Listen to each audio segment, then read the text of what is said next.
Ganito din ba ang problem ng iPhone 13 Pro Max mo pagkatapos mag-update ay nag-widescreen? Don't worry, kaya natin gawin yan dito sa maalinsanang cellphone repair shop. Hello guys, for today's video may gagawin tayong iPhone 13 Pro Max. Ang problem niya is widescreen or green screen. Ito yung common problem sa mga 13 Pro Max or 14 Pro Max, na pag nag-update sila is magkakaganito yung screen. Yan. So gagawin natin to through hardware method. Huwag natin patagalin guys. Let's go! Ang ating customer nga pala guys ay nag-walk-in pa dito sa shop dahil nakita niya ang ating post sa TikTok na nakakapagawa tayong iPhone 13 Pro Max na widescreen ng ganitong cases. So hindi na siya nag-autobili at dito na siya nag-direct sa ating shop para magpagawa. Hindi nga lang po siya ang nakaranas ng ganitong cases, ay marami pa po sa buong Pilipinas or sa buong mundo. Pagkatapos mag-update nagkakaganito na po. At ito na guys, finally na-open na natin yung screen niya dahil dito tayo nagkakaproblema sa pagbabaklas. Kailangan po ay sobrang maingat tayo. Hindi tayo pwede magkamali dito guys sa pagbabaklas nito dahil isang pagkakamali lang, malaking iaabono natin. Sa ganito pala guys, automatic LCD na po yung nagiging problem niya pagka nagkaroon ng widescreen or green screen. So dito, malaki ang natitibid ni customer dahil ginagawa natin ng paraan upang magawa ulit yung pinakang LCD niya. So far naman sa mga nagawa natin na to ay wala nang nagiging sira or bumabalik sa ganung problem pagka-update. Sobra po pala ako nagpapasalamat sa ating mga suki at mga customer na nagtitiwala sa maalinsanang cellphone repair shop. Ayan, aasahan nyo po na habang tumatagal ay mas ibibigay ko ang best ko sa ating pagre-repair.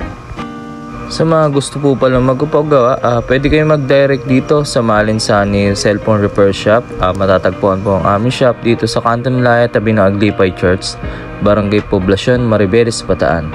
Yan, sa mga malalayo naman, pwede nyo through LBC o GRS. Then, isasend ko po sa inyo yung complete address ng aking shop. Direct na po yun. One day airship lang naman po once na na-pick up na ng LBC. At pwede nyo po pala kaming i-message sa aming Facebook, Marlin Online Shop at Marlin Sane Cellphone Repair Shop. Ayan po. Then, sa aming mismong Facebook page is Sunny Kindosa Labang po. Pwede nyo rin ako subscribe sa aming YouTube channel sa Kuya Sunny Vlog. A few moments later.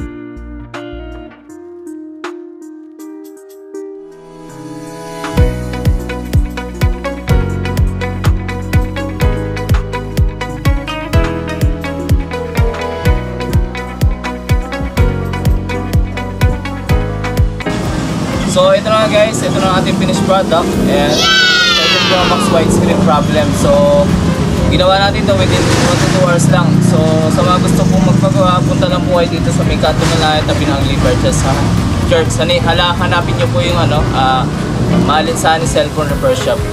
Ayan, sa mga naman, pwede nyong, sa mga malalayo, pwede nyong padala through LBC or GRS. Ayan, sa online naman po, pwede nyong i-PM yung page ko, Sunny Kindosa or Malin Online Shop. Ayan, Malin Sunny Online Shop pala.